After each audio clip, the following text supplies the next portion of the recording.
তাই ভগবানের থেকে ভগবানের ভক্ত বেশি করুণাময়, তো রামের থেকে সীতা দেবী আরো বেশি করুণাময়, কৃষ্ণের থেকে রাধারানী আরো বেশি করুণাময়।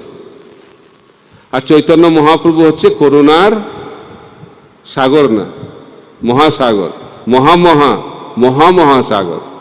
আর তার থেকেও বেশি করুণাময় হচ্ছে নিত্যানন্দ প্রভু।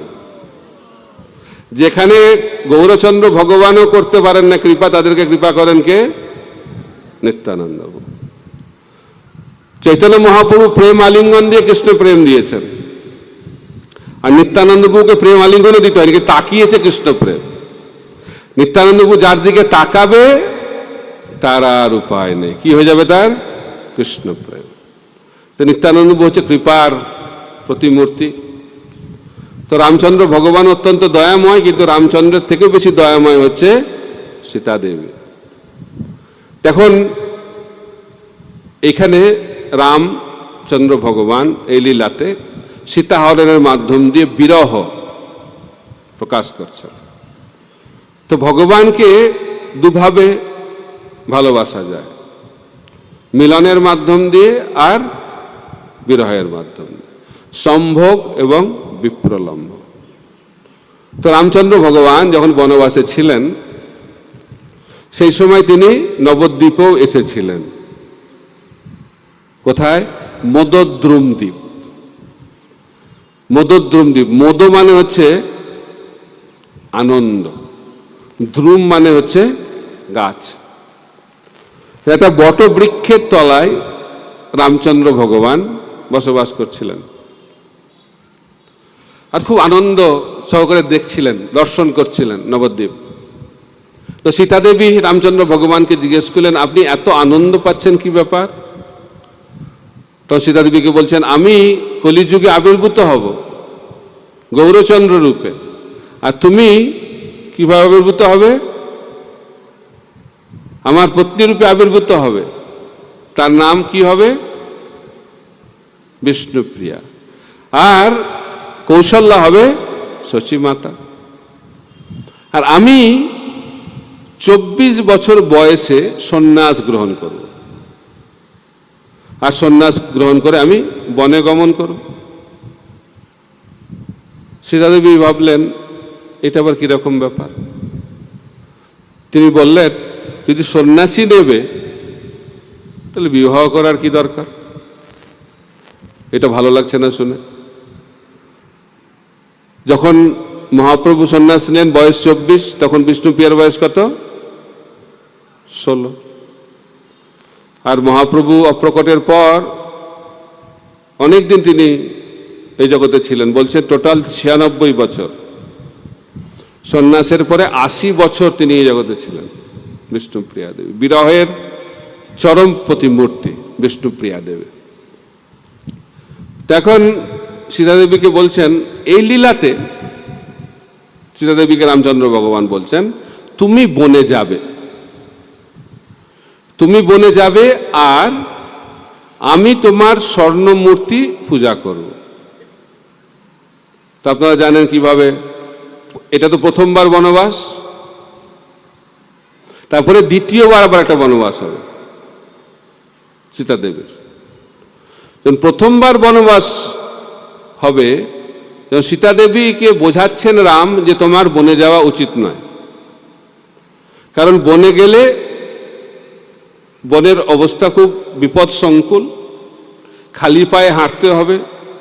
সীতাদেবী তো কখনো মানে সবসময় যখন রাজপ্রাসাদ থেকে বেরিয়েছে কি করে গেছে? পালকি করে গেছে। তো কখনো তো ভূমিস্পর্শ হয়নি, এখন খালি পায়ে ভূমিস্পর্শ হবে, পায়ের মধ্যে কাঁটা ঢুকবে, পাথর লাগবে, অসহ্য কষ্ট। কিন্তু সীতাদেবী বললেন যে আমি ছোটবেলা থেকেই প্রস্তুত। কেন প্রস্তুত? কারণ একজন জ্যোতিষী আমার হাত দেখে বলেছিল যে আমার 2 বার বনবাস আছে, তাই আমি প্রথম থেকে জানি আমাকে বনে যেতে হবে, আমি সবসময় প্রস্তুত। তাই যারা ভবিষ্যৎ জানে তারা সবসময় প্রস্তুত থাকে। তাই ভক্তরা মৃত্যুকে ভয় পায় না, কারণ জানে মৃত্যু আসবেই। কিন্তু এই জগতের মানুষ মৃত্যুকে খুব ভয় পায়। কেন? জানে না মৃত্যুটা কি, আর আরো জানে না মৃত্যুর পরে কোথায় যাবে, অন্ধকার সব। মৃত্যুর সময় অন্ধকার, আর মৃত্যুর পরে তো আরো অন্ধকার। কিন্তু ভগবানের ভক্তরা জানে যে মৃত্যুটা কি, আর মৃত্যুর পরে সে কোথায় যাবে। আমরা একটা সুন্দর কাহিনী শুনছিলাম অনন্ত আলোয়ার। তো অনন্ত আলোয়ার তিনি রঙ্গনাথের সেবা করতেন। তো রঙ্গনাথের সেবা করতেন, ফুল মালা গাঁথতেন।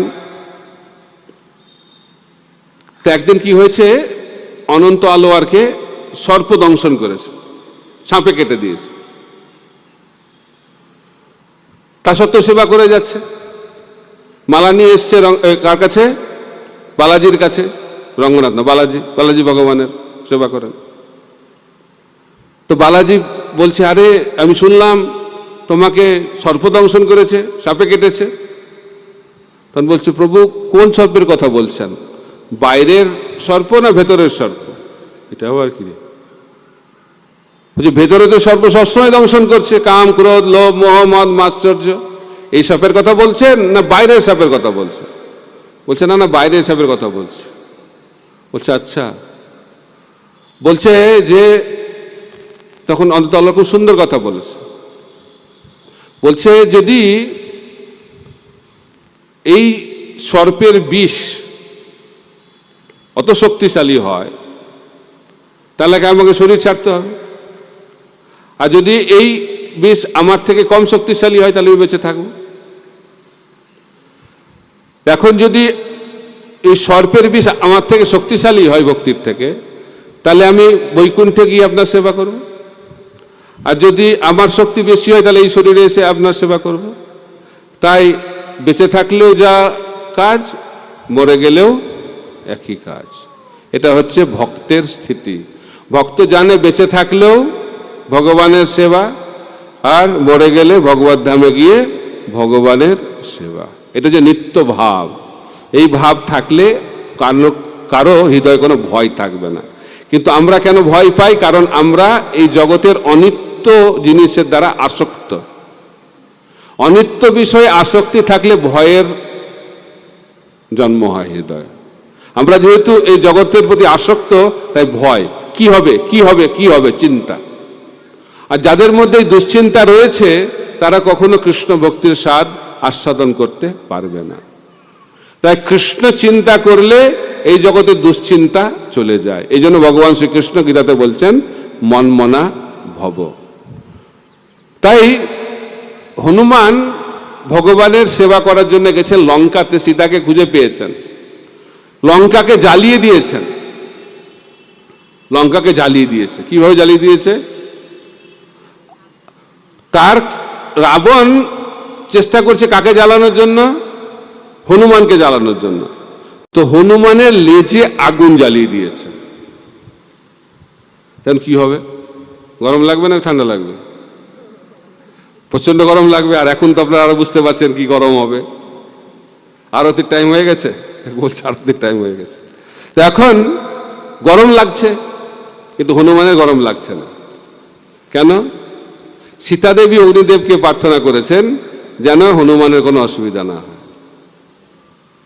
তো সেই আগুনটা এয়ার কন্ডিশনের মতো হয়ে গেছে, খুব ঠান্ডা লাগছে হনুমানের। তাই ভগবানের যারা শরণাগত ভক্ত, এই জগতের কোনো বিপদ তাকে স্পর্শ করতে পারবে না। প্রহ্লাদেরও তাই হয়েছিল। তো হনুমান ভাবছে যে আগুন যখন লাগিয়েছে এটাকে সেবাতে লাগানো উচিত, রামের সেবাতে। তো কি করছে? পুরো লঙ্কাকে জ্বালিয়ে দিয়েছে। কি ক্ষমতা! বলছে হনুমান বলছে রাবণকে, দেখেছেন আমি হচ্ছি রাবণের একটা নগণ্য সেবক, তার এরকম ক্ষমতা। রাম এলে কি হবে আপনার? এভাবে বোঝাচ্ছে।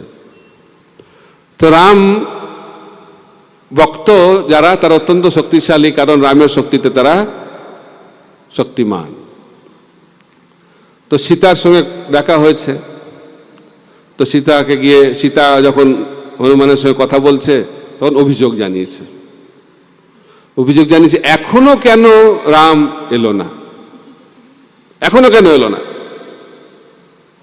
এই অভিযোগ জানিয়েছে। তো হনুমান এত সুন্দরভাবে বুঝিয়েছেন যে রাম সবসময় আপনার চিন্তাতে মগ্ন, সবসময় আপনার চিন্তাতে মগ্ন, বিরহ, তীব্র বিরহ। সীতা দেবীও সবসময় রাম চিন্তায় মগ্ন, আর রামচন্দ্র ভগবানও সবসময় সীতা দেবীর চিন্তায় মগ্ন। এটা হচ্ছে ভক্ত এবং ভগবানের সম্বন্ধ। তো এখন হনুমান ফিরে এসেছেন কার কাছে? রামের কাছে। এসে খবর দেবে। কি খবর দেবে? আমি সীতাকে খুঁজে পেয়েছি। কিন্তু সেভাবে বলছেন না, এটা একটা অদ্ভুত। তিনি বলছেন খুঁজে পেয়েছি সীতাকে আমি। এটা আবার কি ধরনের? খুঁজে পেয়েছি সীতাকে আমি, ইংরেজিতে বলছে ফাউন্ড সীতা আই। গ্রামার অনুযায়ী তো পুরো ভুল সেন্টেন্স হয়ে গেল। খুঁজে পেয়েছি সীতাকে আমি, কিন্তু সেন্টেন্সটা কিরকম হওয়া উচিত? আমি সীতাকে খুঁজে পেয়েছি। এটা কেন বলছে? এটা তো আচার্যরা সুন্দরভাবে ব্যাখ্যা করছে। সেবা যারা করে সেখানে আমি থাকলে আর হবে না সেবা। কে করছে সেবা সেটা গুরুত্বপূর্ণ না, সেবাটা হচ্ছে বেশি গুরুত্বপূর্ণ। কিন্তু আমরা কি আগে কি বলতে, আমি করেছি, আমি, এই অহংকার ভাব থাকলে ভগবানের সঙ্গে সম্বন্ধ স্থাপন করা যাবে না।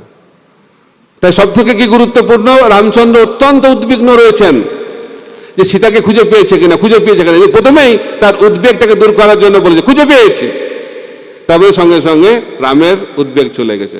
তারপরে বলছে সীতাকে। কে খুঁজে পেয়েছে ওটা তো গুরুত্বপূর্ণ না, আমি। কিন্তু আমাদের জীবনে কি প্রথমটা কে আসবে? আমি। দেখেছেন, কেউ করতে পারলো না, আমি করে দেখালাম। এত বানর সেনা ছিল, কে করলো? আমি করেছি। কিন্তু হনুমানের মধ্যে সেই ভাব নাই, সেই জন্য তিনি হচ্ছেন মহান ভক্ত। আর রাম অত্যন্ত সন্তুষ্ট হয়ে গেছে। তাই আমাদেরকে জানতে হবে যে সেবাটা হচ্ছে গুরুত্বপূর্ণ, কে করছে সেবাটা সেটা গুরুত্বপূর্ণ নয়। তাই আমরা যদি ভগবানের প্রিয় হতে চাই তাহলে এই ভাব নিয়েই সেবা করা প্রয়োজন। তাই আমরা সবসময় চেষ্টা করব যে কৃতিত্ব না নেওয়ার। শিল প্রভুপাদকে যখনই বলো তো প্রভুপাদ আপনি এত কিছু করেছেন, প্রভুপাদ বলতেন আমি কিচ্ছু করিনি, যা কিছু হয়েছে কিভাবে হয়েছে? গুরুদেবের কৃপাতে এবং আমার শিষ্যদের কঠোর পরিশ্রমের ফল।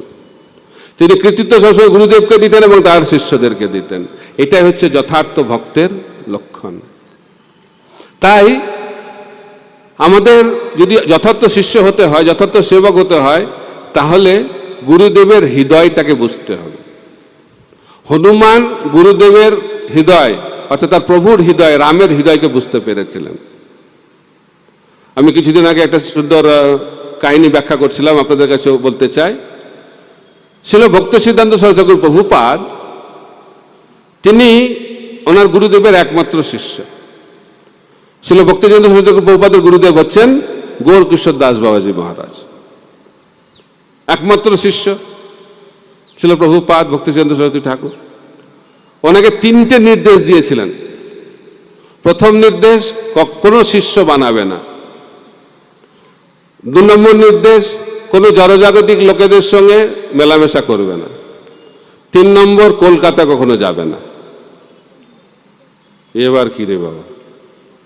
আর শিল সরস্বতী ঠাকুর প্রভু বলছেন আমি আমার গুরুদেবের এই 3টে নির্দেশ যথার্থভাবে পালন করেছি। ভক্তরা বলছে সত্যি নাকি? আমরা জানি কিভাবে শিল সরস্বতী ঠাকুর প্রভুপাদের হাজার হাজার শিষ্য। শিল সরস্বতী ঠাকুর প্রভুপাদ এই জগতের সমস্ত উচ্চবিত্ত মানুষদের সঙ্গে সবসময় মেলামেশা করতেন। আর ওনার প্রিচিং হেডকোয়ার্টার ছিল কলকাতা। তাহলে কি করে তিনি 3টে নির্দেশ পালন করলেন? তাই শব্দ দিয়ে নির্দেশকে বোঝা যাবে না, সে নির্দেশের ভাবটাকে বুঝতে হবে। ঠিক যেভাবে আমরা কালকে আলোচনা করছিলাম যে লক্ষণ ছিল ভাবজ্ঞ, লক্ষণ জানতেন রাম কি চায়, ঠিক একইভাবে সরস্বতী ঠাকুর প্রভুপাদ জানতেন যে ওনার গুরুদেব গৌরকিশোর দাস বাবাজি কি চান। তাই তিনি বলছেন সরস্বতী ঠাকুর প্রভুপাদ বলছেন, আমি কোনো শিষ্য বানাইনি, আপনারা হচ্ছেন সব আমার গুরুদেবের প্রতিনিধি। তাই শিষ্যরা যখন প্রণাম করতে আসতেন তিনি বলতেন, দাস অস্মিন, আমি আপনাদের দাস। শিষ্যদেরকে আপনি বলে কথা বলতেন। এটা হচ্ছে সরস্বতী ঠাকুর প্রভুপাদের স্থিতি। তাই তিনি কোনো শিষ্য বানাননি, সত্য। তিনি বলছেন, আমি কোনো জড়জাগতিক যোগের সঙ্গ করিনি, কারণ সঙ্গ মানে তাদের কাছ থেকে কিছু নেওয়া। বলছে, আমি কারো কাছ থেকে কিছু নিইনি, আমি সবাইকে কৃষ্ণ ভক্তি দিয়েছি। তাই সরস্বতী ঠাকুর প্রভুপাদ তার গুরুদেবের নির্দেশ পালন করেছেন। আর বলছে, আমি কখনো কলকাতাতে যাইনি। কিরে বাবা, আমি সব সময় বাগবাজার গৌড়ীয় মঠে গিয়েছি, যেটি হচ্ছে বৈকুণ্ঠ। এইভাবে সরস্বতী ঠাকুর প্রভুপাদ দেখাচ্ছেন গুরুদেবের নির্দেশ কিভাবে পালন করতে হয়। ঠিকভাবে পালন করতে গেলে ভাবটাকে বুঝতে হবে। তাই হনুমান রামের হৃদয়ের ভাবটা জানেন এবং সেই ভাব অনুযায়ী তিনি সেবা করে থাকেন। আর টাইম হয়ে এলো নাকি? চলছে, প্রশ্নোত্তর হবে। তো হনুমান, একটু বলে দিই কিভাবে সেতু বন্ধন হলো। সেতু বন্ধনটা না বললে রামায়ণ পূর্ণ হয় না। সেতু বন্ধন, তারপর রাম সীতার মিলন তো হবেই। অলরেডি তো খবর পেয়ে গেছে রাম যে সীতা কোথায় আছে, তো অলরেডি মিলন হয়ে গেছে। এখন যুদ্ধে যাবে, তো কি করে পার হবে? এখন তো প্লেনে করে চলে যাবে, ওরা তো প্লেন ছিল না। হাজার হাজার লক্ষ লক্ষ বানর সেনা, কিভাবে যাবে? তো রামচন্দ্র ভগবান তো অত্যন্ত ক্রোধান্বিত হয়েছেন এবং সমুদ্রকে তীরবিদ্ধ করে বলছে, পুরো সমুদ্রকে শুকিয়ে দেব। তখন সমুদ্র দেবী বলছে, না না, এটা করলে ভালো হবে না, তা আপনি সেতু বন্ধন করুন। সেতু বন্ধন, তো পাথর দিয়ে সেতু হবে, পিলার তো তোলা যাবে না, তো টাইম নাই। তো পাথর নিয়ে এসেছে ভক্তরা, হনুমান থেকে শুরু করে সবাই পাথর ফেলছে, আর পাথরগুলো ভাসছে। সেই পাথর দেখেছেন, এখনো আছে রামেশ্বরমে, যদি যাবেন দেখতে পাবেন। পাথর জলে ভাসছে। পাথর জলে ভাসে নাকি? পাথর কোথায় যায়? জলে ডুবে যায়। তো প্রভুপাদ বলছেন, যখন ভগবান কার্য করে, এই জগতের যে মধ্যাকর্ষণ শক্তি আর কাজ করে না। বোঝা যাচ্ছে? তাই ভগবান এই সমস্ত নিয়মের অতীত। এটা ভগবান হচ্ছেন ত্রিগুণাতীত। তাই ভগবানের লীলা হচ্ছে ত্রিগুণাতীত। জন্ম কর্ম চমে দিব্যম। তো একদিন কি হয়েছে, হনুমান দেখছে যে রাম ভাবছে যে আমার নাম লিখছে আর পাথর জলে ফেলছে আর পাথর ভাসছে, তাহলে আমি দেখি তো কি করি। তো রাত্রিবেলায় রাম পাথর ফেলছে জলে, ভাবছে ভাসবে, ডুবে যাচ্ছে, আর হনুমান মিচকি মিচকি হাসছে। তো এই লীলার মাধ্যম দিয়ে আমরা কি শিক্ষা পাই? ভগবানের নাম ভগবানের থেকে শক্তিশালী। তো ভগবানের ভক্তরা যখন পাথর ফেলছে, ভগবানের নাম লিখে পাথর ভাসছে, কিন্তু ভগবান যখন পাথর ফেলছে তার কি অবস্থা? ভাসছে না। কিন্তু এটা আসল কারণ নয়। ভগবান পাথর ফেলছেন, অর্থাৎ পাথর ভগবান থেকে আলাদা হয়ে গেল, তাহলে ডুবতে হবে তাকে। কিন্তু এই পাথরগুলো ভগবানের নামের আশ্রয়কে গ্রহণ করেছেন। আর যারা ভগবানের নাম, ভগবানকে আশ্রয় গ্রহণ করবে, ভগবানের আশ্রয় গ্রহণ করবে, তারা বেঁচে থাকবে। আর যারা ভগবান থেকে দূরে চলে যাবে, তারা ডুবে মরবে। তাই আমরা এই জগতে ডুবে মরছি কেন? কারণ আমাদেরকে ভগবান ছুঁড়ে ফেলেছে জলে, ভবসাগরে। তাই আমরা যদি ভগবানের আশ্রয় গ্রহণ করি, ভগবানের নামের আশ্রয় গ্রহণ করি, তাহলে আবার ভেসে উঠব। হরে কৃষ্ণ কৃষ্ণ কৃষ্ণ হরে হরে, হরে রাম রাম রাম হরে হরে। তাই ভগবানের ভক্তরা হচ্ছে ভগবানের থেকেও বেশি দয়ালু, এবং কিছু কিছু ক্ষেত্রে দেখা যাচ্ছে ভগবানের থেকেও বেশি শক্তি প্রকাশ করছে। এখন ভগবানের নাম হচ্ছে ভগবানের থেকেও শ্রেষ্ঠ, এটাই শাস্ত্র সিদ্ধান্ত। তাই কলিযুগে চৈতন্য মহাপ্রভু আমাদেরকে শিক্ষা দিচ্ছেন যে আমরা যদি ভগবানকে লাভ করতে চাই তাহলে ভগবানের দিব্য নাম হরে কৃষ্ণ মহামন্ত্র জপ কীর্তন করতে হবে। তাই বলে আমি রামায়ণের কথা সমাপ্ত করছি। হরে কৃষ্ণ কৃষ্ণ কৃষ্ণ হরে হরে, হরে রাম রাম রাম হরে হরে। रामचंद्र भगवान की जय, समवेत गौर भक्तबिंद की जय, निताय गौर प्रेमानंदे, हरि हरि बोल। हरे कृष्ण। श्रीमद् भक्ति प्रचार परिव्राजक महाराज की हरे कृष्ण शांति। तो श्रीमद् भागवतेर द्वादश स्कंदेर त्रयोदश अध्याय 23 नम्बर श्लोक 18,000 শ্লোকের অন্তিম শ্লোক। তো শাস্ত্রে বলা হয়েছে যে ভাগবত হচ্ছে কল্পবৃক্ষরূপী বৈদিক সাহিত্যের সুপক্ষ ফল। তো সেই ফলের যে নির্যাস সেইটা হচ্ছে হরিনাম, একদম অন্তিম শ্লোকে বলা হলো। তো মহারাজ এত সুন্দরভাবে শুরু থেকে শেষ পর্যন্ত নিয়ে আসলেন, শেষে হরিনাম দিয়ে শেষ হলো। হ্যাঁ, কালকে প্রভু লাস্টে গান গাইছিলেন, কি যেন গাইছিলেন, রাম রামকে হিরে মতি। তো শিল প্রভুপাদের কৃপায় আমরা সৌভাগ্য অর্জন করেছি, এই নাম আমরা আমাদের মুখ দিয়ে জপ করতে পারছি, নামকে আশ্রয় করতে পারছি ইত্যাদি। আমার মনে হয় যে মহারাজ আমাদেরকে অনেক কিছু ঠকিয়েছেন।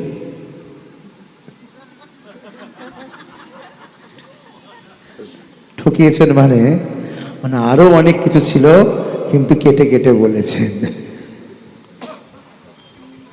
জানি না কেন, সময় কম না, সময় কম। তা আগামী বছরে কি আমরা ঠকতে চাই? কারা ঠকতে চান না হাত তুলুন সবাই। মহারাজ একটুখানি এদের উপর দয়া করবেন, ঠকাবেন না। কারণ 24,000 শ্লোক, 7টা কাণ্ড, তাহলে কিভাবে আলোচনা হবে? আমি তো ভেবেছিলাম যে সুন্দর কাণ্ড ডিটেলসে বলবো, তো তিনটে যে সেশন হবে সবগুলো সুন্দর কাণ্ড বলবো, কিন্তু অদ্বৈত চন্দ্রপ্রভু বললেন না না, এটা হয় নাকি তাই? তো সেই কারণে আমাকে প্রথম থেকে শুরু করতে হলো। তো প্রথম থেকে শুরু করতে হলে তো একটু ছোট ছোট করে বলতেই হবে, আর বিশেষ বিশেষ লীলাগুলো বলার চেষ্টা করলাম যাতে মনে থাকে এবং সেটা আমাদের জীবনে আমরা প্রয়োগ করতে পারি। তাই মুখ্য মুখ্য জিনিসগুলো বলেছি আমি, কিন্তু আরও অনেক ডিটেলস রয়েছে। আজকে আমি পড়ছিলাম কত কাহিনী রয়েছে, তো যেগুলো থেকে আমরা অনেক শিক্ষা লাভ করতে পারি। তো আপনারা যদি ডিটেলসে শুনতে চান তাহলে সময় আরও বেশি দিতে হবে। আর তাহলে কি হবে যে পুরোটা শুনলে তো হবে না, তাহলে আমাদেরকে ভাগ ভাগ করে বলতে হবে। তো যেভাবে আপনারা চাইবেন সেভাবে আমি বলার চেষ্টা করব। যদি ডিটেলসে শুনতে চান তাহলে সব কাণ্ড বলা যাবে না, অল্প অল্প করে বলতে হবে। আর যদি ডিটেলসে শুনতে চান একটা বা দুটো কাণ্ড শুনতে হবে। ঠিক আছে মহারাজ, পুরো দোষটা আমার ঘাড়েই চাপিয়ে দিলেন, দারুণ ভালো। আসলে আমরা গীতা কোর্সের স্টুডেন্ট, আমাদের গীতা কোর্সে প্রথমে সারতত্ত্ব করানো হয়, 6 দিনে পুরো সারতত্ত্বটা ঘেঁটে দেওয়া হয়, তারপরে বলা হয় এবার পুরো গীতা পড়ুন। তো আপনি এবারে সারতত্ত্ব দিয়েছেন, নেক্সট ইয়ার বালকাণ্ড থেকে আবার শুরু হবে নাকি? তাহলে ভালো। হ্যাঁ, তার কমপক্ষে কি লাভ হলো মহারাজ বলেছেন? গিফট। তো মহারাজ বলেছেন যে যেমন কৃষ্ণ ভজে সেবারও কি চতুরতা করা হলো বলুন মহারাজের সাথে? যদি বলতে পারেন তাহলে মহারাজ একটা গিফট আপনাদেরকে দেবে। কি চতুরতা! আমার উপহারগুলো আবার বেরিয়ে যাবে, দরকার নেই ভাই। কমপক্ষে 7 বছর গ্যারেন্টি আপনি আসছেন। 7 কাণ্ড একবার এক একটা করে কাণ্ড, আর কমপক্ষে উনি ধরতে একটু দিন। 7 বছর গ্যারেন্টি যে মহারাজ 7 বছর আসছেন এক একটা কাণ্ড করে বলতে। হরে কৃষ্ণ। যদি চান একটা শ্লোকই 7 দিন ধরে বলা যায়। 24 বছর। ঠিক আছে। ভাগবতমের প্রথম শ্লোকের উপর শিল ভক্তিযাদব সরস্বতী ঠাকুর প্রভুপাদ ঢাকাতে মনে হয় 3 মাস বক্তৃতা দিয়েছিলেন। 3 মাস। ভাগবতের প্রথম শ্লোকটার উপর সরস্বতী ঠাকুর প্রভুপাদ ঢাকাতে যতটুকু মনে হয় 3 মাস বক্তৃতা দিয়েছিলেন। 3 মাস 90 দিন। তো তো আমাদের তো সেরকম ক্ষমতা নেই, কিন্তু কিছু কিছু জিনিস আচার্যরা এত বিস্তারিতভাবে ব্যাখ্যা করেছেন, এক একটা লীলা যদি ঠিকভাবে পর্যালোচনা করা হয় তাহলে অনেক সময় কেটে যেতে পারে। তো সেই জন্য ডিপেন্ড করবে আমরা কিভাবে রামায়ণটাকে জানার চেষ্টা করব, সেই বুঝে হবে।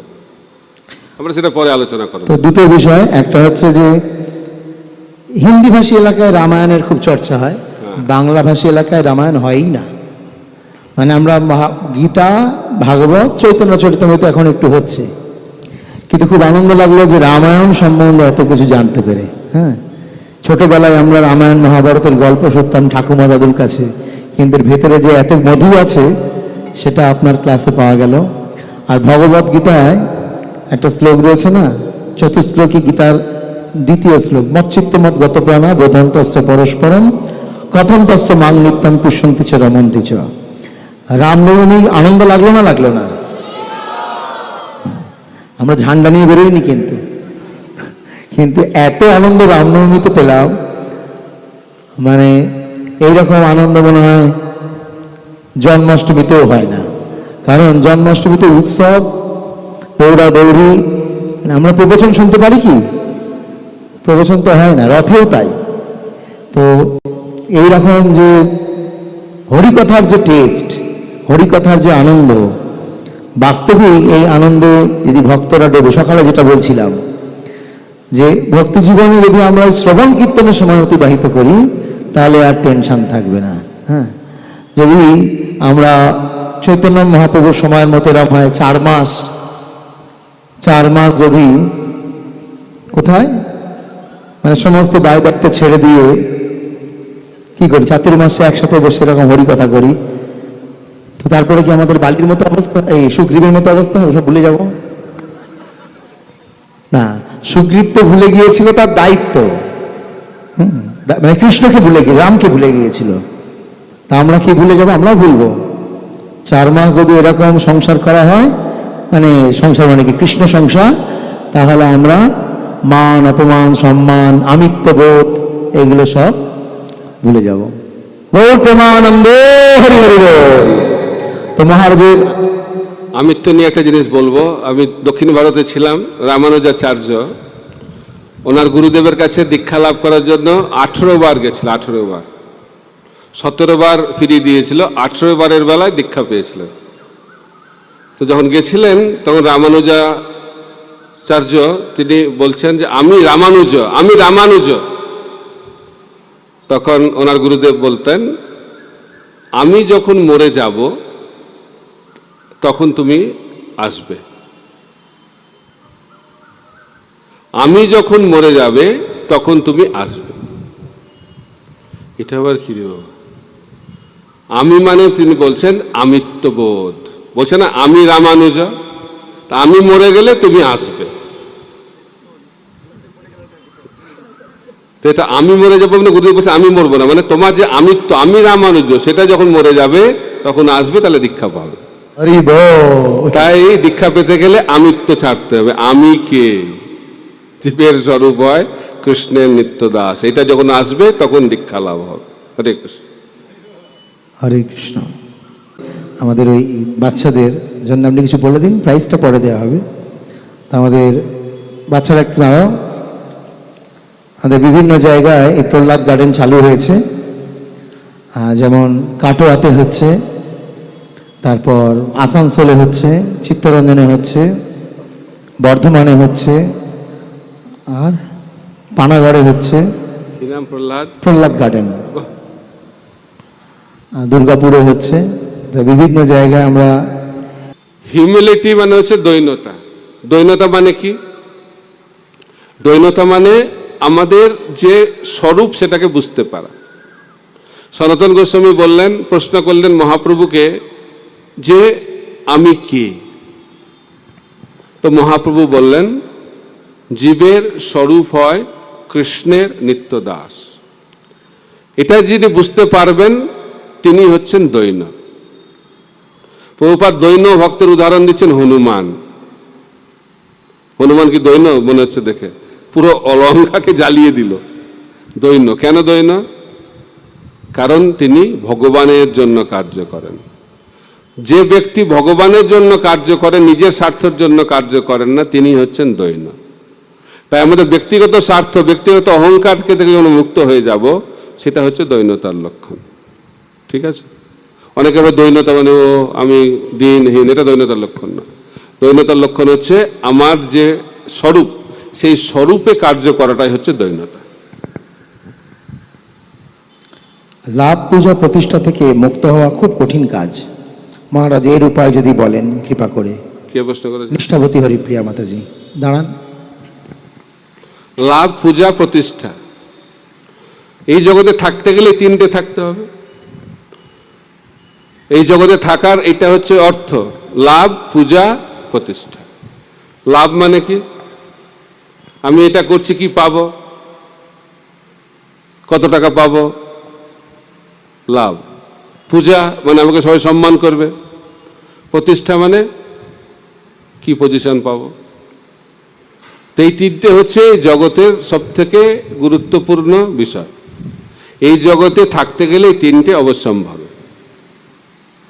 কিন্তু যারা ভগবত ধামে যেতে চায়, এই জগতের বন্ধন থেকে মুক্ত হতে চায়, তাদেরকে ধীরে ধীরে এই তিনটে থেকে মুক্ত হতে হবে। তো এখন লাভ, টাকা, তো টাকার আসক্তি থেকে কিভাবে মুক্ত হব? যে টাকা আমি অর্জন করছি, উপার্জন করছি, সেটাকে ভগবানের সেবায় লাগাতে হবে।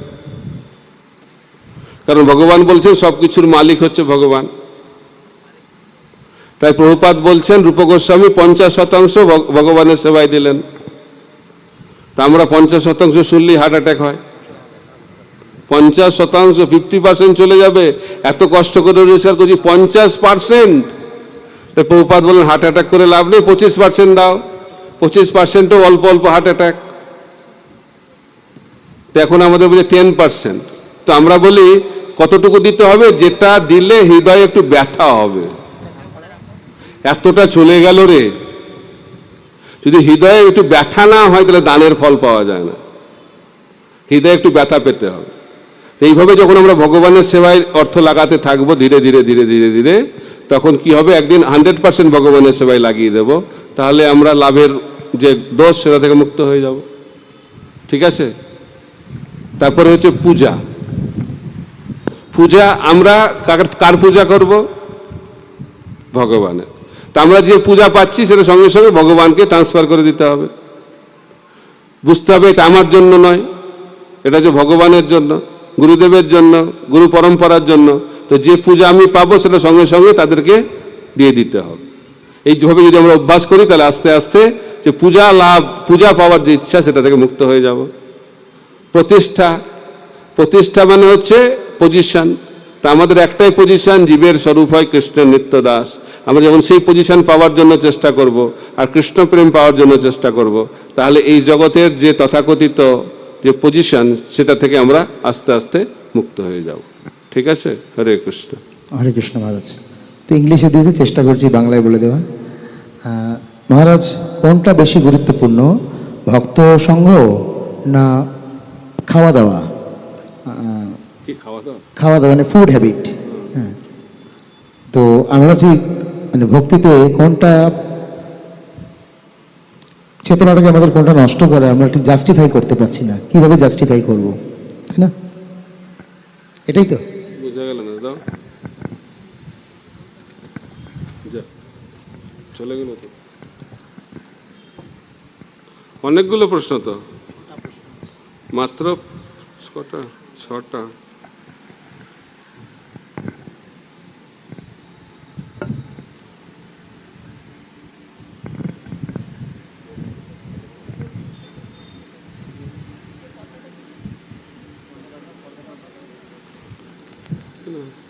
বাংলায় বলতে পারবে?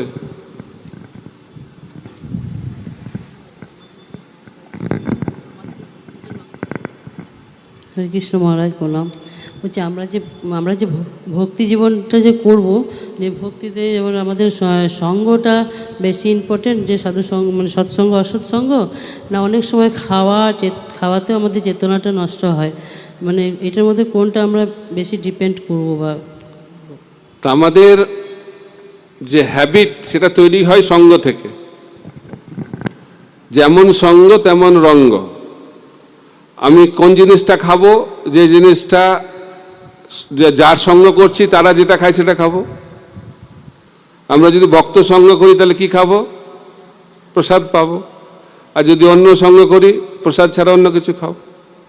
তাই আমাদের জীবনে খালি খাওয়া না, সমস্ত কিছু চরিত্র গঠিত হয় কীরকম সঙ্গের প্রভাবে। এখন ছেলেমেয়েরা সব খারাপ স্বভাব তৈরি করছে কেন? খারাপ সঙ্গের প্রভাবে। যদি কোনো একটা ছেলে ক্লাসে যারা ভালো পড়াশোনা করে তাদের সঙ্গে থাকে তাহলে ভালো পড়াশোনা করবে, আর যারা ফাঁকিবাজ তাদের সঙ্গে করলে ফাঁকিবাজ হবে। তাই আমাদের চরিত্র গঠিত হবে ভালো সঙ্গের প্রভাবে। তাই বলা হচ্ছে যদি আমরা ভালো চরিত্র গঠন করতে চাই তাহলে ভালো সঙ্গ দরকার। সৎসঙ্গ করলে সৎ চরিত্র গঠিত হবে, তাহলে আমরা ভালো খাওয়ার হ্যাবিটও ভালো হবে, সব কিছু হ্যাবিট ভালো হবে। মাতাজির প্রশ্নের পরিবর্তে আমার একটা প্রশ্ন।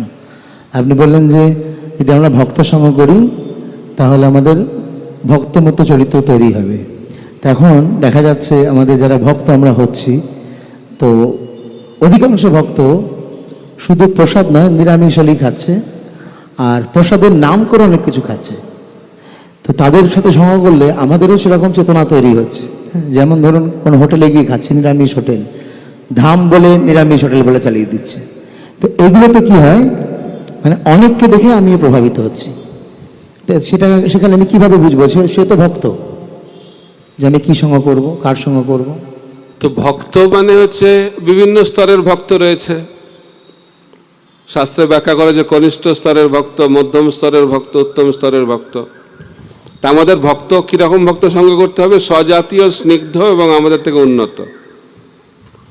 তা আমরা যদি উন্নত ভক্তের সঙ্গ করি তাহলে আমরা উন্নত ভক্তে পরিণত হব। আর যদি আমরা আমাদের যারা যে ভক্ত স্তরে আমরা আছি তার থেকে তারা আরো কম স্তরে আছে, তাহলে আমি সেই স্তরে চলে যাব। তাই ভক্ত সঙ্গ মানে হচ্ছে উন্নত ভক্তের সঙ্গ করা, আর উন্নত ভক্তের সঙ্গ করলে আমরা উন্নত হব। নিরামিষ খাওয়াটা জীবনের লক্ষ্য নয়, আমাদের উদ্দেশ্য হচ্ছে কৃষ্ণ ভাবনামৃত হওয়া। তো কৃষ্ণ ভাবনামৃত হতে গেলে আহার শুদ্ধ, সত্য শুদ্ধ। তাই প্রভুপাদ বলছেন আমরা আমিষ ভোজীও নয়, আমরা নিরামিষ ভোজীও নয়, আমরা হচ্ছি প্রসাদ ভোজী। তাই ভগবানের প্রসাদ গ্রহণ করলে হৃদয় শুদ্ধ হয় এবং আমাদের পরিপুষ্টতা লাভ হয়, সব কিছু লাভ হয়। তাই যদি আমরা ভগবানের প্রসাদ গ্রহণ করি তাহলে আমাদের জীবন কৃষ্ণ ভাবনাময় হয়। আর যদি দেখা যাচ্ছে যে এমন একটা জায়গায় পৌঁছে গেছি সেখানে আর কিচ্ছু নাই, এমার্জেন্সিতে কিছু অ্যাডজাস্টমেন্ট করা যেতে পারে, কিন্তু স্বাভাবিক পরিস্থিতিতে যেটা নিয়ম সেটাকে পালন করাটাই বাঞ্ছনীয়। হরে কৃষ্ণ। হরে কৃষ্ণ। তো এখানে প্রশ্ন করেছেন, নাম লেখেননি। তো একটা প্রশ্নের উত্তর অলরেডি মহারাজ আপনি দিয়েছেন। রামচন্দ্র বালিকে লুকিয়ে বধ করার উদ্দেশ্য কি? আপনি 4টি উদ্দেশ্য বলেছেন। চারটে কারণ।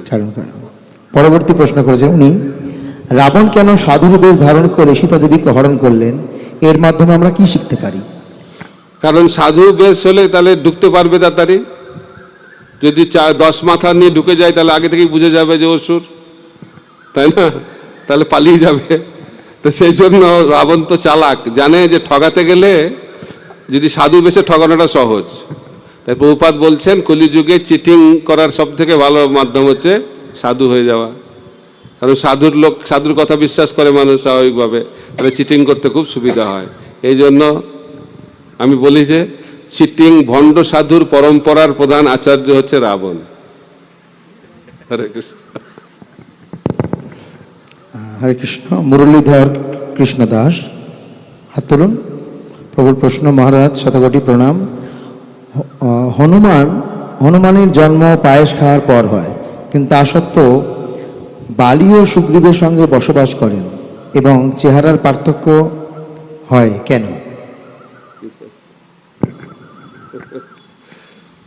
ওই প্রশ্নটা বুঝতে পারলাম না। হনুমান দেওয়া হলো যে তোমার যে এত শক্তি তুমি ভুলে যাবে, সেই জন্য হনুমান তার শক্তি ভুলে গেছিল। ঠিক আছে, হরে কৃষ্ণ। হরে কৃষ্ণ মহারাজ, যখন আপনি বললেন যে প্রতিকূল পরিস্থিতি আসে সেই সময় ভক্ত বোঝা যায় আর সেই সময় ভগবানকে সে আশ্রয় নেয়, কিন্তু আমাদের জীবনে যদি প্রতিকূল পরিস্থিতি আসে তখন আমরা কিছুটা হলেও বিচলিত হয়ে যাই, দুঃখ প্রকাশ করি, কান্নাকাটি করি, তাহলে এটা কি মহারাজ কিভাবে বুঝবো? তো বলা হচ্ছে যেটা এটা নির্ভর করে ভক্তের স্থিতি অনুযায়ী, কোন ধরনের ভক্ত, সে কোন স্তরে সে ভক্তটা রয়েছে। যে ভক্ত যত বেশি উন্নত হবে তার কাছে প্রতিকূল পরিস্থিতি তত বেশি আসবে। যেমন উদাহরণ দেওয়া হচ্ছে, যদি একটা ছেলে ক্লাস 1-এ পড়ে, তার ম্যাথামেটিক্সটা খুব সহজ থাকে, ক্লাস 10-এ ম্যাথামেটিক্সটা আরও কঠিন, গ্র্যাজুয়েশন লেভেলে আরও বেশি কঠিন, মাস্টার্স লেভেলে আরও বেশি কঠিন, পিএইচডি লেভেলে আরও বেশি কঠিন। তো যত বেশি উপরের দিকে যাব সমস্যা তত জটিল থেকে জটিলতর হবে। ঠিক একইভাবে ভক্তি জীবনে যে যত বেশি উন্নত হবে তার জীবনে সমস্যা তত বেশি আসবে, কিন্তু তার সেগুলো সহন করার শক্তিও ভগবান প্রদান করবে।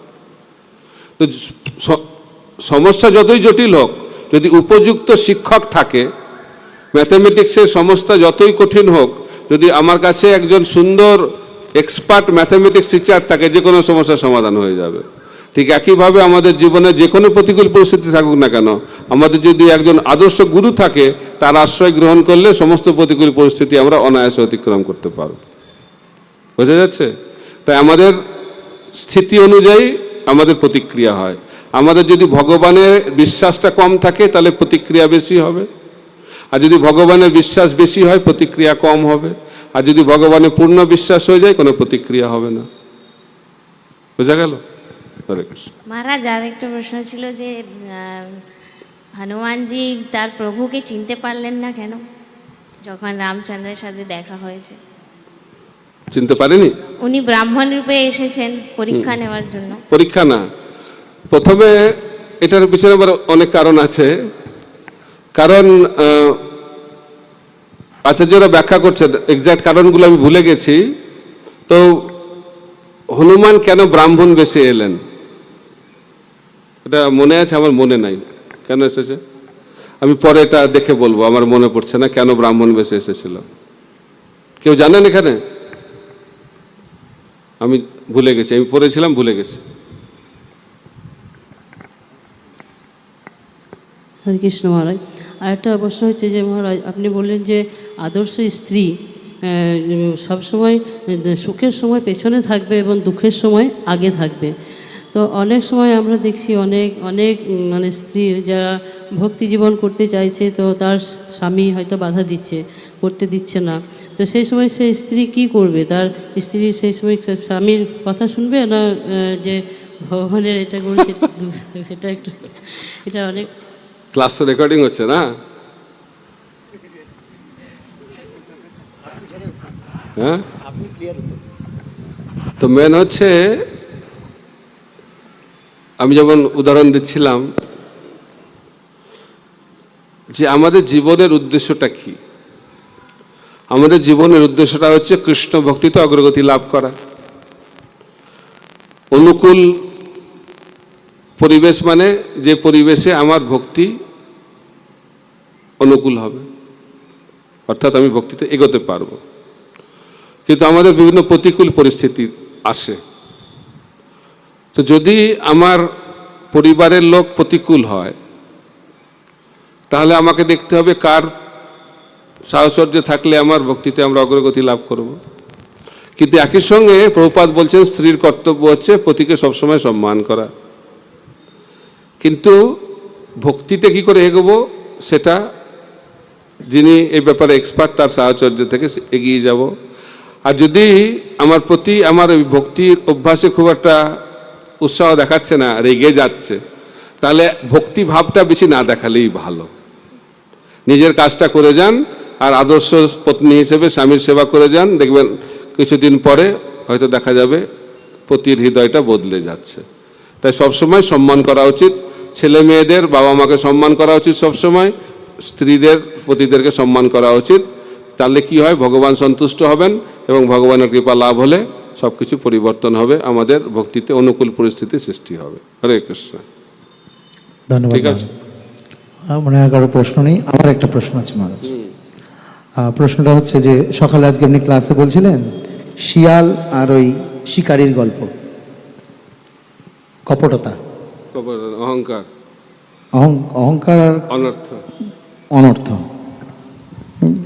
শিয়াল কপট, কিন্তু এই উদাহরণটার মাধ্যম দিয়ে আমরা শিখলাম যদি আমরা আমাদের অনর্থকে ঢেকে রাখি তাহলে আমাদের ভক্তি জীবন শেষ হয়ে যাবে। তো সবসময় আমাদের মধ্যে অনর্থ রয়েছে বলে আমরা পরবর্তী যে স্তর ভক্তি এটাতে এগোতে পারছি না, আটকে গেছি। এখন এই অনর্থটা আপনি সকালে ক্লাসে বলছিলেন বা এমনি অন্যান্য ক্লাসও শুনেছি, কারুর কাছে কি কনফিউজ করতে হয়, বলতে হয়, সেটা হচ্ছে আদর্শ জায়গা গুরুদেব। এখন আমরা দীক্ষা নিয়েছি, গুরু মহারাজ এত ব্যস্ত বা নিজেদেরও লজ্জা, কি করে বলবো গুরু মহারাজকে আমার যা বর্তমান স্থিতি। তো দুটোই দিক, একটা গুরু মহারাজ ব্যস্ত, একটা আমিও লজ্জিত। তো সেই সময় যদি আমরা গুরু মহারাজের সামনে, ব্যাস পূজা আসছে, আমরা গেছি মায়াপুর, গুরু মহারাজ সামনে আছেন, ওনার ব্যাস পূজা চলছে বা গ্লোরিফিকেশন চলছে, আমরা দূর থেকে আমার সমস্ত মনের কথা আদ্যপান্ত গুরু মহারাজকে বললাম, তো গুরু মহারাজকে সেটা গ্রহণ করবেন? মনে মনে? হ্যাঁ, না মনে মনে বলছি, কিন্তু ওখানে যাওয়া সম্ভব নয় তো, আর বলাও সম্ভব না, হাসি হবে, গুরু মহারাজের সময় নেই, অনেক ভক্ত। তো সেই ক্ষেত্রে সেটা কি গ্রহণযোগ্য? এখন এটা বিভিন্ন সমস্যার, কি ধরনের সমস্যা, কি ধরনের অনর্থ। অনেক সময় একবার গুরু মহারাজকে প্রশ্ন করেছেন, আপনার সঙ্গে তো সম্পর্ক করা কঠিন হয়, আমি কি করে বলবো আপনাকে? তো বলছে আমার প্রতিনিধিরা রয়েছে, তাদেরকে বলো। কিন্তু দেখা যাচ্ছে যে এমন সমস্যা যে গুরুদেব ছাড়া আর কেউ করতে পারবে না, তখন আমাকে গুরুদেবের কাছে যেতেই হবে। যদি আমার কোনো সমস্যা আমার ভক্তিকে নষ্ট করে দেয়, তা আমাকে সমস্ত বাধা অতিক্রম করে গুরুদেবের কাছে পৌঁছাতেই হবে, কারণ এটা হচ্ছে আমার কর্তব্য। তাই গুরু মহারাজের কাছে জানতে গেলে গুরু মহারাজকে চিঠি পাঠাও। গুরু মহারাজ ইমেল আইডি রয়েছে, সেক্রেটারিরা প্রতিদিন শিষ্যদের ইমেল পড়ছে, তো গুরু মহারাজের ইমেল দিয়ে গুরু মহারাজকে ইমেলে জানিয়ে দিতে পারো, তাহলে গুরু মহারাজ সেই ইমেলে উত্তর দিয়ে দেবে। গুরু মহারাজের কাছে যাওয়ার তো কোনো প্রয়োজন নেই। আর যদি ছোটোখাটো প্রবলেম হয়, যদি অন্যের প্রতি শ্রদ্ধা থাকে, তাহলে তাদের কাছে গিয়ে জানিয়ে সেই সমস্যার সমাধান হয়ে যেতে পারে। না, কপটতা সেখানেও রয়ে গেল, কিন্তু একটা হ্যাঁ, কপটতা একটা রয়েই গেল। কি কপটতা? কি কপটতা? ধরুন আমি এমন একটা দোষে দোষী, আমি সবার কথাই বলছি, এমন একটা দোষে দোষী যে দোষটা আমি গুরু মহারাজকে বলতে পারবো, কেন শাস্ত্র বলছে যে এক জায়গায় গিয়ে পুরো খুলে খুলে বলতে হবে। কিন্তু আমরা জানি গুরু মহারাজকে তো কেউ বলে শোনাবে, আমি তো রাজি নয় যে আমি তাকে শোনাতে, মানে যে গুরু মহারাজকে বলবে সে তো শুনছে, যখন সে শুনছে তার মানে সে আরেকজনকে বলবে, সে আরেকজনকে বলবে, স্বাভাবিক এটা আসবে। তখন আমার কপটতা রয়েই যাচ্ছে, মানে আমি বলছি যতটা খুলে বলার কথা ওখানে তো মিনিমাইজ করে বলছি। হ্যাঁ, তাহলে তো আমার সমস্যা তো সমাধান হবেই না, তাহলে হবে না। তাহলে এখন তো গুরু মহারাজের কাছে গিয়ে কথা বলতে গেলেও সঙ্গে কেউ থাকবে, কেউ লাগবে। তাহলে আমাকে সেটা মেনে নিতে হবে যে গুরুদেবের সঙ্গে কথা বললে একজন থাকবেই। তার প্রতি বিশ্বাস না থাকে তাহলে তো কিছু করার নেই। আর এমন কোনো সমস্যার এত গুরুতর হয়ে যায়নি আমাদের যে উনি ছাড়া আর আমাদেরকে সাহায্য করার আর কেউ নেই। এই জন্য দীক্ষা গুরু ছাড়াও আমাদের অন্য গুরু থাকা দরকার, যারা আমাদেরকে ভক্তি জীবনে সহায়তা করে। এটা হচ্ছে সিদ্ধান্ত। কারণ সব কিছুর জন্য যদি দীক্ষা গুরুর কাছে যাওয়া যায়, যে যার এত সময় নেই, তাই জন্য তিনি তো সিস্টেম বানিয়ে দিয়েছেন, যার কাছে গিয়ে আমরা আমাদের সমস্যার কথা বলতে পারি। কিন্তু যদি খুব গুরুত্বপূর্ণ হয় তাহলে ওনাকে ছাড়াই বলা যাবে না, তাহলে এইভাবেই বলতে হবে। আরেকটা লাস্ট প্রশ্ন, বিভিন্ন জায়গায় প্রচার করতে গিয়ে দেখছি অনেক ভক্ত 4টে নিয়ম, কোনো নিয়ম উল্লঙ্ঘন করছে। 16 মালা জপ অনেকেই করছেন, অনেকেই, যেটা গুরু মহারাজ বারবার বলছেন।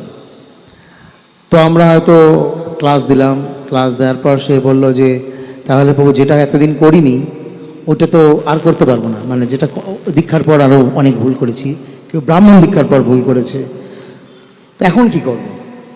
তো এই প্রশ্নের উত্তর আমি কোনো জায়গায় সঠিক পাইনি। আমি অনেক জায়গায় এই প্রশ্ন করেছি, গুরু মহারাজকেও করেছি, কিন্তু অনেক অনুষ্ঠানের মধ্যে গুরু মহারাজকে করেছি, গুরু মহারাজ হয়তো হালকা উত্তর দিয়েছেন, স্পষ্ট উত্তর পাইনি।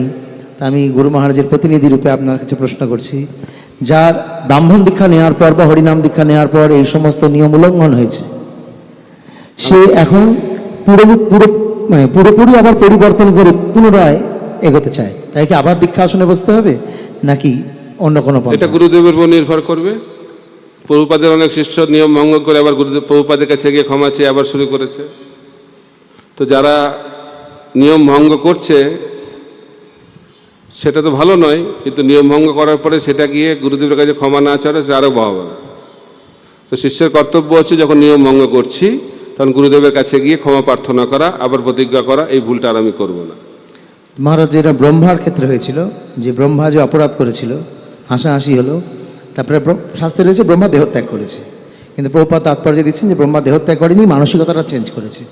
তো সেটাই তো যেটা ভুল হয়েছে, প্রার্থনা গুরুদেবের কাছে গেল, তারপর আবার একইভাবে যেভাবে আমি প্রতিজ্ঞাবদ্ধ হয়েছিলাম সেইভাবে চালানো। যেটা ভুল হয়েছে ওই পিরিয়ডটা তার ধরা হবে না, এটাই সিদ্ধান্ত। ভক্তি জীবনে পাপ করাটা ভালো নয়, কিন্তু হরিনাম হচ্ছে তার থেকে বেশি শক্তিশালী। তো আমরা যদি আবার ঠিকভাবে জীবনটাকে অতিবাহিত করি, গুরুদেব তো দয়াময়, তো তিনি শিষ্যকে পরিত্যাগ করেন না।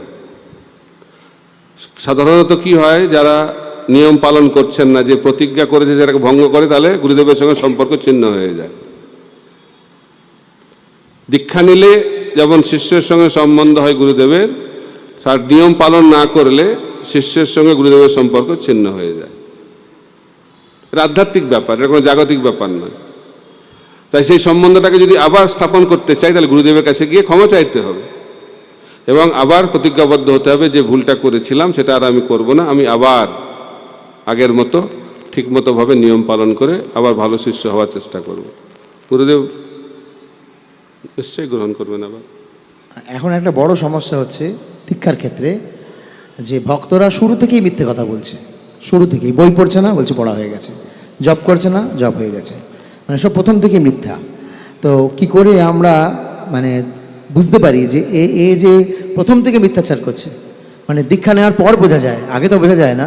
আপনি সকালে বলছিলেন প্রভু প্রভু প্রভু, তখন তো বোঝা যায় না, প্রভুরাও বিগলিত হয়ে যায়, তো বোঝা যায় না, পরে তাদের স্বরূপটা বোঝা যায়। তো সেই ক্ষেত্রে যারা প্রথম থেকে মিথ্যাচারী করছে তাদের কি গতি হবে? তো এটা কলিযুগের একটা বিশেষ সমস্যা, কারণ তারা ভাবছে যে দীক্ষা নিলেই জীবনে সব লাভ হয়ে গেল। কিন্তু এটা যে কত মারাত্মক, যে মিথ্যে কথা বলে দীক্ষা নেওয়া, এর থেকে গরিত অপরাধ আর মনে কিছু নেই। এর যে ভয়াবহতা সেটাকে প্রচার করতে হবে, কারণ ভয় দিয়ে ভক্তি হয় ফার্স্ট। যদি ভয় না থাকে, প্রভুপাদ বলছেন যে আমার কিছু কিছু শিষ্য অধঃপতিত হচ্ছে কেন, তারা মায়াকে ভয় পায় না। ঠিক একইভাবে আমরা যদি অপরাধকে ভয় না করি, মিথ্যে কথা বলে দীক্ষা নেওয়া, এর থেকে ভয়াবহ অপরাধ আর কিছু হতে পারে? প্রতারক, আর সেই প্রতারক গুরুদেবকে প্রতারণা করছে, তাহলে তার কি গতি হবে? তার থেকে পাপীদের গতি অনেক ভালো হবে, কিন্তু এই প্রতারকদের গতি খুব খারাপ হবে। তাই আপনাদেরকে এটা ব্যাপকভাবে প্রচার করা উচিত যে প্রতারকদেরকে কৃষ্ণ একদম সহ্য করেন না। ভণ্ড বলছে তাদেরকে, ভণ্ড, ভগবদ্গীতাতেও ব্যাখ্যা করা হচ্ছে। পাপীদেরকে সহজে গ্রহণ করবে ভগবান চৈতন্য মহাপ্রভু, কিন্তু এই ভণ্ডদেরকে, প্রতারকদেরকে গ্রহণ করবে না। তাই আমাদেরকে এই প্রতারণা যে প্রবৃত্তি, সেটাকে চেষ্টা করতে হবে ত্যাগ করার জন্য। তার জন্য দীক্ষা সিস্টেমটাকে আরো টাইট করতে হবে। এটা কোথায় কোথায় দীক্ষা, এটাকে বন্ধ করতে হবে। সবাই হরিনাম করতে পারে, কিন্তু যারা দীক্ষা নিতে চাইবে তাদেরকে কঠোরভাবে স্ক্রিনিং করা দরকার। গুরু মহারাজ বারবার বলছে হরিনাম দীক্ষাতে স্ক্রিনিং খুব কঠোর হওয়া উচিত, আর ব্রাহ্মণ দীক্ষাতে আরও কঠোর হওয়া উচিত। আর যত কঠোর হবে তখন অটোমেটিক্যালি সবাই সাইজ হয়ে যাবে। আমরা যদি দল ভারী করার চেষ্টা করি দীক্ষার মাধ্যম দিয়ে, তাহলে দীক্ষা থেকে সহজভাবে গ্রহণ করছে।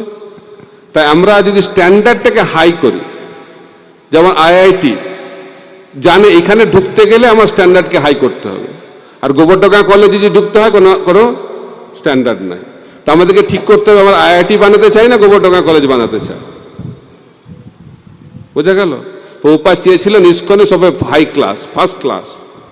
তা আমরা যদি ফার্স্ট ক্লাস ইসকন সোসাইটি চাই, তাহলে ফার্স্ট ক্লাস ভক্ত তৈরি করতে হবে।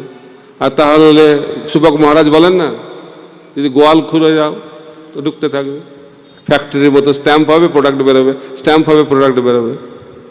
তো সেই ধরনের জিনিস আমরা চাই। প্রভুপাদ বলছেন যে এত তারার কি দরকার, একটা চাঁদ হলেই আমার যথেষ্ট। প্রভুপাদ সংখ্যা বাড়াতে চায়নি, প্রভুপাদ চেয়েছিলেন গুণগত মান।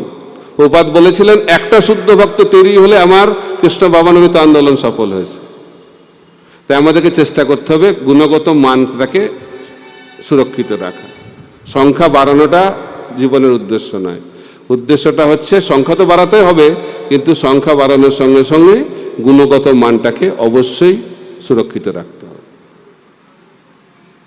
হরিনাম দীক্ষা যারা পেয়েছে তারা যদি কেউ ব্রাহ্মণ দীক্ষা হতে পারে, পড়াশোনা করতে পারছে না সাংসারিক চাপে, তো কতটা গুরুত্বপূর্ণ যে আমরা হরিনাম নিয়ে ভগবদ্ধাম যেতে পারবো, নাকি আমাকে ব্রাহ্মণ দীক্ষা নিতেই হবে? কারণ অনেক জায়গায় প্রভুপাদ তাৎপর্য বলেছেন ব্রাহ্মণ দীক্ষাটাই দীক্ষা, আবার কোনো জায়গায় প্রভুপাদ বলেছেন তাৎপর্যে হরিনামের মাধ্যমেই ভগবদ্ধাম যাওয়া যায়। গুরু মহারাজও বলছেন যারা ডেটি কিচেনে রান্না সেবা করছে অথবা অল্টারে সেবা করছে তারা ব্রাহ্মণ দীক্ষা নিক, বাকিরা হরিনামেই হবে। কিন্তু যখন তাৎপর্য পড়া হচ্ছে তখন দেখা যাচ্ছে যে প্রভুপাদ বলছেন যে ব্রাহ্মণ দীক্ষাটাই দীক্ষা। তো এইটা আমাদের মধ্যে খুব কনফিউশন, যদি আপনি কিছু বলেন। না, দুটো মার্গ রয়েছে, ভাগবত বিধি আর পঞ্চরাত্রিকী বিধি। ভাগবত বিধি মানে হচ্ছে হরিনাম এবং ভাগবত শ্রবণ কীর্তন আদি যে পন্থা, এটা হচ্ছে ভাগবত বিধি। তাই হরিনামের মাধ্যম দিয়ে কৃষ্ণপ্রেম লাভ হয়। কিন্তু আমাদের যেহেতু উন্নত স্তর নেই, সেই কারণে ভাগবত বিধির সঙ্গে সঙ্গে পঞ্চরাত্রিকী বিধিও গুরুত্বপূর্ণ। পঞ্চরাত্রিকী বিধিতে আমাদেরকে মন্ত্র দীক্ষা লাভ করতে হয়, যার উদ্দেশ্য হচ্ছে যজ্ঞ, বিগ্রহ উপাসনা, বিগ্রহের সেবা, এগুলো করার জন্য পঞ্চরাত্রিকী বিধি। তো বিগ্রহ উপাসনা এবং হরিনাম দুটোই গুরুত্বপূর্ণ, এবং দুটো যারা ঠিকভাবে করতে পারবে, বলা হচ্ছে দুটো লাইনের মধ্যে দিয়ে গাড়ি চললে গাড়ি সুরক্ষিতভাবে চলবে। তাই প্রভুপাদের পন্থা হচ্ছে, আমাদের আচার্যদের পন্থা হচ্ছে পঞ্চরাত্রিকী বিধি এবং ভাগবত বিধি। কিন্তু হরিনাম করার মাধ্যম দিয়ে কৃষ্ণপ্রেম লাভ হয়ে যেতে পারে। তার জন্য মন্ত্র দীক্ষা অর্থাৎ পঞ্চরাত্রিকী যে গায়ত্রী মন্ত্র ছাড়াও শুধুমাত্র হরিনাম না করার মাধ্যম দিয়েও আমরা কৃষ্ণপ্রেম লাভ করতে পারি। কিন্তু যেহেতু আমরা হরিদাস ঠাকুরের মতো উন্নত জপ করতে পারি না, সেই জন্য আমাদের জীবনকে বিধিবদ্ধ করার জন্য পঞ্চরাত্রিকী বিধি প্রভুপাদ দিয়েছেন নারদ মুনির দ্বারা, যে পঞ্চরাত্রিকী বিধি, যেখানে আমরা বিগ্রহের পূজা করি। এবং প্রভুপাদ বলছেন গৃহস্থের অবশ্যই কর্তব্য গৃহে ভগবানের পুজো করা। তো দুটো কথাই বলেছে। তাই আমাদেরকে জানতে হবে ব্রাহ্মণ দীক্ষা মানে হচ্ছে ব্রাহ্মণ হওয়া। ব্রাহ্মণ হওয়া মানে ব্রাহ্মণের কি কাজ? শাস্ত্র অধ্যয়ন। যদি আমরা শাস্ত্র না করতে পারি, শাস্ত্র বুঝতে না পারি, তাহলে ব্রাহ্মণ দীক্ষা নিয়ে কী লাভ? মন্ত্র উচ্চারণ করতে হবে। তো হরিনাম করতে গেলে তো হরিনাম করতে গেলেই কোনো কিছু মন্ত্র উচ্চারণ দরকার নেই, কারণ হরিনাম মহামন্ত্র হচ্ছে সহজ মন্ত্র। কিন্তু যদি আমরা ব্রাহ্মণ হতে চাই, তাহলে ব্রাহ্মণের গুণাবলী অর্জন করতে হবে। আর ব্রাহ্মণের গুণাবলীর সঙ্গে সঙ্গে ব্রাহ্মণের কার্যও রয়েছে। ব্রাহ্মণের অনেক গুণাবলী শাস্ত্রে ব্যাখ্যা করা হয়েছে, সেগুলো যদি আমরা অর্জন না করি, তাহলে ব্রাহ্মণ দীক্ষা নিয়ে কী লাভ? কিন্তু দুটোই দরকার। প্রশ্ন ওখান থেকে এসছে, সুন্দরকাণ্ড নাম হয়েছে কেন? কারণ হনুমান হচ্ছেন সুন্দর, যেহেতু সুন্দরকাণ্ডটা হচ্ছে পুরো হনুমানকে নিয়ে, এই জন্য সেটা নাম হচ্ছে সুন্দরকাণ্ড। কিন্তু দেখতে তো খুব একটা সুন্দর না, সুন্দর, তাই না? এই সুন্দরতা কিসের সুন্দরতা? ভক্তির সুন্দরতা। তাই হনুমানের হৃদয়টা হচ্ছে খুব সুন্দর। কেন? তার হৃদয়টা হচ্ছে